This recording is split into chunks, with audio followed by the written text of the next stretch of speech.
ఈ నెల 17వ తేదీన విజయవాడలో జరిగే బీసీల మేధా మదన సదస్సు జయప్రదం చేయాలని ఆంధ్రప్రదేశ్ బీసీ సంక్షేమ సంఘం రాష్ట్ర అధ్యక్షుడు కేసన శంకర్రావు పిలుపునిచ్చారు.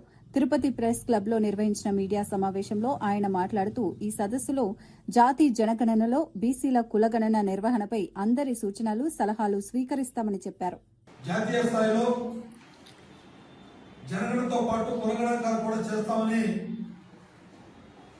కేంద్ర ప్రభుత్వం ఇటీవల ఒక నిర్ణయం తీసుకుంది. ఆ నిర్ణయాన్ని కూడా మేము స్వాగతించాం. ఎన్డీఏ ప్రభుత్వాన్ని కూడా అభినందించడం కూడా జరిగింది.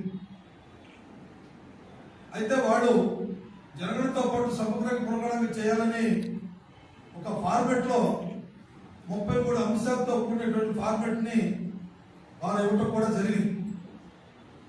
13వ లైన్లో ఎస్సీ, ఎస్టీ, అదర్స్ అని మాత్రమే ఇచ్చారు. దానిలో ఓబీసీ కాలం పెట్టాలని మేము ప్రధానమైనటువంటి డిమాండ్తో కేంద్ర ప్రభుత్వం పైన ఒత్తిడి తీసుకురావడం కూడా జరిగింది. ఇటీవల కేంద్రంలో కూడా మంత్రుల్ని అనేక మందిని కలిసి జరుగుతున్నటువంటి పరిస్థితులన్నీ కూడా వివరించి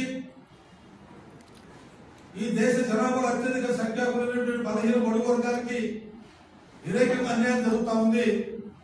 కేవలంగా వీరిని ఓట్ బ్యాంక్ రాజకీయంగానే చూస్తా ఉన్నారు. సమస్త రంగాల్లో కూడా వీరికి న్యాయం జరగాలని సంకల్పంతో మేము తీసుకున్నటువంటి ఈ నిర్ణయానికి మీరందరూ కూడా కట్టుబడులు కావాలని చెప్పని కేంద్ర మంత్రులు కూడా కలపడం కూడా జరిగింది. రామ్మోహన్ నాయుడు గారు, పెమ్మసాని చంద్రశేఖర్ గారు, మరి తెలంగాణ మంత్రి కిషన్ రెడ్డి గారు, వీరందరితో కూడా మేము మాట్లాడి చేయటం కూడా జరిగింది.